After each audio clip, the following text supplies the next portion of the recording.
আসসালামু আলাইকুম এভরিওয়ান, কেমন আছেন সবাই? আশা করি আল্লাহ তাআলার অশেষ রহমতে সবাই খুব ভালো আছেন। আলহামদুলিল্লাহ, আমিও ভালো আছি। আজকে আমি আপনাদের সাথে শেয়ার করব চিকেন নাগেটসের রেসিপি। অর্ডারের জন্য এখানে আমি 3 কেজি চিকেন নাগেটস রেডি করে নিয়েছি। তো সেই ভিডিওটাই আপনাদের সাথে আজকে শেয়ার করব। আশা করি আপনাদের কাছে ভীষণ ভালো লাগবে। আর যারা ঘরে বসে হোমমেড বিজনেস করতে চান তারা কিন্তু এই ভিডিওতে অনেক বিজনেস আইডিয়াও পেয়ে যাবেন। আশা করছি ভিডিও ভালো লাগবে। তো প্রথমেই এখানে আমি নাগেটস রেডি করার জন্য 9 পিস পাউরুটি নিয়ে নিয়েছি। 3 কেজি নাগেটসের জন্য এখানে আমি 9 পিস পাউরুটি নিয়েছি। মূলত আমরা 1 কেজি নাগেটসে 4 পিস পাউরুটি ব্যবহার করে থাকি। তো সেই আদলেই আমি এখানে 9 পিস পাউরুটি নিয়েছি। এবার পাউরুটিগুলোকে আমি ছোট ছোট টুকরো করে কেটে নিচ্ছি। আমি কিন্তু পাশের যে ব্রাউন অংশটা সেটা কিন্তু ফেলে দেইনি বা বাদ দিয়ে দেইনি কেটে। আমি কিন্তু পুরোটুকুই নিয়ে নিচ্ছি, ছোট ছোট করে কেটে নিচ্ছি। এবার আমি একটা ব্লেন্ডারে জারের ভিতরে নিয়ে এগুলো গুঁড়ো করে নেব। এই যে দেখুন, অফ ক্যামেরাতে আমি সবগুলো গুঁড়ো করে একটা বাটিতে রেখে দিয়েছি। একটু ফ্রেশ পাউরুটি ব্যবহার করার চেষ্টা করবেন নাগেটসে। এখানে আমি 1.5 কেজি মুরগির বুকের মাংস ছোট ছোট টুকরো করে কেটে এরকম পানি ঝরিয়ে নিয়েছি। এবার এগুলোকে আমি অফ ক্যামেরাতে কিমা করে নিচ্ছি। অবশ্যই ভালো মানের একটা ব্লেন্ডার ব্যবহার করবেন, না হয় কিন্তু এরকম মিহি কিমা করতে পারবেন না। আমি এখানে 4 থেকে 5টা কাঁচামরিচ কুচি অ্যাড করে এগুলো খুব সুন্দরভাবে ব্লেন্ড করে নিয়েছি। দেখতেই পাচ্ছেন খুব সুন্দরভাবে কিন্তু এই মাংসগুলো কিমা হয়ে গিয়েছে, একেবারে মিহি। এবার এর মাঝে আমি সব মশলাপাতি মানে অন্যান্য ইনগ্রিডিয়েন্টসগুলো দিয়ে দিচ্ছি। প্রথমেই এখানে আমি রসুন বাটা দিয়েছি 1 চা চামচ, আদা বাটা দিয়েছি এখানে আমি 1 চা চামচ, সেই সাথে এখানে সয়া সস অ্যাড করছি আমি 3 টেবিল চামচ। আমি যেহেতু 3 কেজি নাগেটস রেডি করব, তো সেই আন্দাজেই কিন্তু সব কিছু এখানে নিয়ে নিচ্ছি। এখানে আমি কালো গোলমরিচ গুঁড়ো উঁচু উঁচু করে 1 টেবিল চামচ ব্যবহার করেছি। এটা আস্ত কালো গোলমরিচটাকে আমি গুঁড়ো করে নিয়েছি। এখন এখানে লাল মরিচের গুঁড়ো দিয়েছি উঁচু উঁচু করে 1 টেবিল চামচ। সেই সাথে এখানে আমি 1 টেবিল চামচ হোয়াইট ভিনেগার দিয়ে দিচ্ছি। এখানে আমি একটা লেবুর স্লাইস এরকম চিপে 1 টেবিল চামচের মতো রস হয়েছে, তো সেটা দিয়ে দিচ্ছি। নাগেটস তৈরির সময় অবশ্যই হোয়াইট ভিনেগারটা ব্যবহার করার চেষ্টা করবেন, যেহেতু নাগেটসটা সংরক্ষণ করা হয় বেশ অনেক দিন, তো সেজন্য ব্যবহার করবেন। এখানে আমি এই পর্যায়ে 4 টেবিল চামচ কর্নফ্লাওয়ার দিয়ে দিচ্ছি। কর্নফ্লাওয়ারটাও দেওয়ার ট্রাই করবেন, খুব সুন্দর ক্রিস্পি হয়, তো এটা স্কিপ করবেন না। সেই সাথে স্বাদ মতো লবণ দিয়ে দিলাম। লবণটা বুঝে শুনে অ্যাড করবেন, যেহেতু সয়া সস ব্যবহার করা হয়েছে। এখানে আমি 1 টেবিল চামচ চিকেন পাউডার ব্যবহার করেছি। হাতের কাছে চিকেন স্টকটা থাকলে চিকেন স্টকটার অর্ধেকটা বা একটা পুরোটা দিয়ে দিতে পারেন। এরকম 1 টেবিল চামচ চিনি দিয়ে দিচ্ছি। সেই সাথে এখানে আমি 2.5 টেবিল চামচ মেয়োনিজ অ্যাড করছি। মেয়োনিজটাও সব সময় নাগেটসের ভিতরে ব্যবহার করবেন, এতে করে জুসিনেসটা খুব বজায় থাকে মানে ভাজার পরে। এবার এখানে 2 টেবিল চামচ টমেটো সস ব্যবহার করছি। এবার হাতটাকে খুব ভালোভাবে ক্লিন করে আমি হাতের সাহায্যে সব কিছু মেখে নেব। আর অল্প অল্প করে পাউরুটির গুঁড়োটা অ্যাড করছি। প্রথমে আমি হাফ করে নিয়েছি, এবার সব কিছু একসাথে মেখে নিচ্ছি। তো এভাবে করে চিকেন নাগেটস তৈরি করে আপনারা চাইলে কিন্তু হোমমেড বিজনেস করতে পারেন। তো এই নাগেটসটা ভীষণ মজার হয় খেতে, আপনারা ট্রাই করে দেখতে পারেন। যারা বাসায় বাচ্চাদের জন্য নাস্তা আইটেম রেডি করেন তারা এই রেসিপিতে ট্রাই করে দেখবেন, খেতে মাশাল্লাহ মাশাল্লাহ খুবই মজার হয়। এরকম আর কি। যাই হোক, এবার আমি মানে আরেকটু পাউরুটির গুঁড়ো নিয়েছি আর বাকি একটু রেখে দিয়েছি, অতটুকু আমি আর ব্যবহার করলাম না। যাই হোক, খুব সুন্দরভাবে এই যে দেখুন মেখে নিয়েছি। এবার হচ্ছে আমি এর মাঝে সব শেষে বাটার ব্যবহার করব। বাটারটা কিন্তু আমি প্রথমে ব্যবহার করিনি। এই যে এখানে আমি 1-2 কাপের মতো বাটার দিয়ে দিলাম প্রথমে। তো প্রথমে এতটুকু বাটার দিয়ে খুব সুন্দরভাবে মেখে তারপর আমি আরও কিছুটা পরিমাণ বাটার ব্যবহার করব। বাটারটার জন্যই মনে হয় মানে টেস্টটা 3 থেকে 4 গুণ বেড়ে যায় নাগেটসের, এরকম আর কি। আর বাটারটা সব শেষের দিকে ব্যবহার করবেন, মানে সব ইনগ্রেডিয়েন্টস খুব সুন্দরভাবে মিশিয়ে তারপর হচ্ছে বাটারটা ব্যবহার করবেন। আর বাটারটা সল্টেড বাটার কিনা বা আনসল্টেড কিনা সেদিকে একটু লক্ষ্য রাখবেন। যেহেতু লবণ, সয়া সস এগুলো কিন্তু আমি প্রথম পর্যায়ে দিয়ে নিয়েছি, কারণ আমার কাছে আনসল্টেড বাটার ছিল।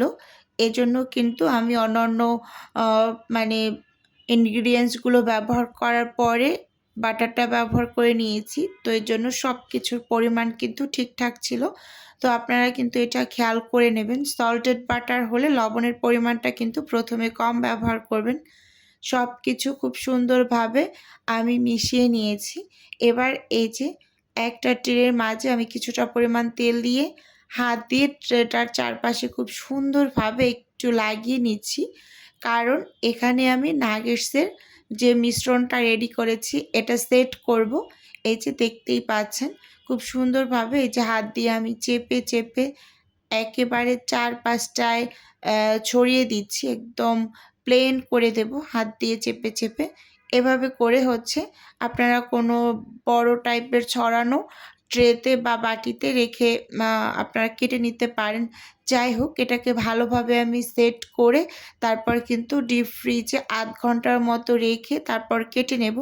অবশ্যই ডিপ ফ্রিজে ০.৫ ঘন্টার মতো রেখে তারপর কেটে নেবেন, তাহলে কিন্তু খুব সুন্দরভাবে কেটে নিতে পারবেন। আর শেপটা খুব সুন্দর হয়, একেবারে চৌকা চৌকা হয়, এরকম আর কি, আঁকাবাঁকা খুবই কম হয়। তো আমার এখানে আরও একটা ট্রে লেগেছে, মানে ২টা ট্রে, আরেকটা ট্রে পুরোটা ভরেনি, মানে অর্ধেকটা পরিমাণ আমি মানে করে তারপর কিন্তু ডিপ ফ্রিজে ০.৫ ঘন্টার মতো রেখে কেটে নিচ্ছি। যাই হোক, ভিডিওর এই পর্যায়ে এসে ছোট্ট করে আমার বিজনেসের একটু প্রচার করছি। আপনারা তো অনেকেই জানেন যে আমার ছোট্ট একটা ফ্রোজেন আইটেমের বিজনেস আছে। যদি কেউ কোনো টাইপের ফ্রোজেন খাবার অর্ডার করতে চান, তাহলে স্ক্রিনে দেওয়া হোয়াটসঅ্যাপ নাম্বারে নক দিলেই কিন্তু আমি A to Z বলে দেব। আর যদি কেউ অর্ডারটি সরাসরি কনফার্ম করতে চান, তাহলে স্ক্রিনে দেওয়া হোয়াটসঅ্যাপ নাম্বারে কল করে অর্ডারটি সরাসরি কনফার্ম করতে পারেন। শুধুমাত্র ঢাকা সিটির মাঝেই কিন্তু ক্যাশ অন ডেলিভারিতে প্রোডাক্ট দেওয়া হয়, এরকম আর কি। এই যে ০.৫ ঘন্টা পর আমি ফ্রিজ থেকে এই মিশ্রণটা নামিয়ে নিয়েছি। এটা বেশ শক্ত হয়ে গিয়েছে। এবার আমি চাকুর সাহায্যে কেটে নিচ্ছি। এভাবে যদি একটু ফ্রিজে রেখে কেটে নেন, তাহলে কিন্তু খুব সুন্দরভাবে কেটে নিতে পারেন। এই যে দেখুন খুব সুন্দরভাবে এগুলো আমি কেটে নিয়েছি। এখানে কিছু ছড়িয়ে রেখেছি, আবার এই যে এখানে কিছু রেখেছি। তো এগুলোকে এবার হচ্ছে আমি সাইডে রেখে এখানে আমি একটা বাটিতে নিয়ে নিচ্ছি কিছু কর্নফ্লাওয়ার। তো এই কর্নফ্লাওয়ারের ভিতরে একটু গড়িয়ে নিচ্ছি, তাহলে কিন্তু মানে একটু সুবিধা হবে কোটিং করতে। তো যাই হোক, এই যে দেখতেই পাচ্ছেন একটা একটা করে কিন্তু খুব সুন্দরভাবে কর্নফ্লাওয়ারের মাঝে একটু গড়িয়ে নিয়েছি। আপনারা চাইলে এখানে ময়দার মাঝেও একটু গড়িয়ে নিতে পারেন, কোনো টাইপের অসুবিধা হবে না। যাই হোক, এই যে এখানে সবগুলোকে আমি গড়িয়ে নিয়েছি। এবার এগুলোকে আমি কোটিং করে নেব ব্রেড গামের ভিতরে। তো সেজন্য এখানে আমি একটা বাটিতে ৪টা ডিম ভেঙে নিচ্ছি, যেহেতু অনেকগুলো আমার রেডি করতে হবে। তো সেজন্য এখানে আমি প্রথমে ৪টা ডিম নিয়ে নিয়েছি। পরে আবার কিন্তু আমি ২টা ডিম ব্যবহার করেছি আলাদা করে, সেটা অফ ক্যামেরাতে করেছি, কারণ এতগুলো মানে নাগেটস যেহেতু কোটিং করতে হয়েছে, আমার বেশ অনেকগুলো ডিমই লেগেছে। মোট ৬টি ডিম লেগেছে এখানে ৩ কেজি নাগেটস কোটিং করতে। সেই সাথে কিন্তু আমি কিছুটা পরিমাণ দুধও ব্যবহার করেছি। যাই হোক সামান্য একটু লবণ দিয়ে এই যে এগুলো ফেটিয়ে নিয়েছি খুব সুন্দরভাবে। তো এবার এখানে হচ্ছে আমি কিছুটা পরিমাণ দুধ ব্যবহার করব। আর এই দুধটা কিন্তু লিকুইড দুধ। আমি গুঁড়ো দুধ পানিতে গুলিয়ে লিকুইড করে নিয়েছি। এবারে দিয়ে দিলাম। এখানে হাফ কাপের মতো হচ্ছে দুধ ছিল, তো পুরোটুকুই দিয়ে দিয়েছি। মানে এই যে মিশ্রণটাকে আমি একটু মানে বাড়িয়ে নিয়েছি, মানে একটু সাশ্রয় করলাম এবং টেস্টও কিন্তু এতে ভালো আসে। যাই হোক, এবার এই যে এর মাঝে কিন্তু আমি নাগেটসগুলো দিয়ে যে চুবিয়ে নিয়েছি, এবার কোটিং করে নিচ্ছি। ডিমের মিশ্রণে চুবিয়ে কোটিং করে নিচ্ছি একটা একটা করে এভাবে করে। তো আপনারাও কিন্তু এভাবে করে ডিমের সাথে একটু দুধ মিশিয়ে মানে বেশি করে নিতে পারেন। যাই হোক, একটা একটা করে আমি সবগুলো কোটিং করে তারপর আমি ৩ ঘন্টার মতো এগুলোকে ডিপ ফ্রিজে একটু দিয়ে দেব। যেহেতু আমার হাতে একেবারেই কম সময় ছিল, তো এজন্য আমি অল্প সময়ের মতো রেখেছি। আপনারা যারা দূরে ডেলিভারি দিতে চান, অবশ্যই তারা কমপক্ষে হলেও ৮ থেকে ৯ ঘন্টার মতো এগুলোকে আ হচ্ছে আ মানে ফ্রোজেন করবেন। তো দেখুন এই যে ফ্রোজেন করে নিয়ে এসেছি। একেবারে সবগুলো এখানে ফ্রোজেন হয়েছে খুব সুন্দরভাবে। যাই হোক, তারপর এগুলোকে আমি মেপে প্যাকেট করে নিচ্ছি একটা একটা করে। তো এখানে আমার টোটাল ৩ কেজি হয়েছে। তো ৩ কেজি পুরোটাই কিন্তু আমি ডেলিভারিতে দিয়ে দিয়েছি। আর ৩ কেজিরই আমার অর্ডার ছিল। তো এজন্য আমি কিন্তু সেই আন্দাজে সবকিছু নিয়ে নিয়েছি। তো দেখতেই পাচ্ছেন এই যে খুব সুন্দরভাবে আমি এগুলোকে এখন প্যাকেট করে নেব। মেজারমেন্ট স্কেলটা অন করে এর উপরে একটা ওয়ান টাইমের বাটি দিয়ে দিলাম। বাটিটা ৩৫ গ্রাম আসছিল, তো সেটাকে আমি আবার একটু 0 করে নিয়েছি। এবার হচ্ছে নাগেটসগুলো দিয়ে মেপে নিচ্ছে একটা একটা করে। তো এখানে আমার জিপলক ব্যাগে ২ কেজি দিয়েছি। আর ১ কেজি আমি হচ্ছে এরকম বক্স করে দিয়েছি। যেহেতু আমার কাছে জিপলক ব্যাগটা ছিল না, ফুরিয়ে গিয়েছে। তো এজন্য আমি ২ কেজির যে বক্সগুলো ছিল ওয়ান টাইমের, তো সেটার ভিতরে দিয়ে দিয়েছি টোটাল ৩ কেজি। তো যাই হোক, এখন আমি এই যে জিপলকের ভিতরে সবগুলো নাগেটস ঢুকিয়ে নিচ্ছি। এগুলো কিন্তু আমি মেপে তারপর আলাদা করে তারপর কিন্তু জিপলকের ভিতরে দিয়ে দিয়েছি। এখানে এই যে ২ কেজি জিপলকে দিয়েছি। আর ১ কেজি হচ্ছে আমি ওয়ান টাইমের বাটিতে দিয়েছি।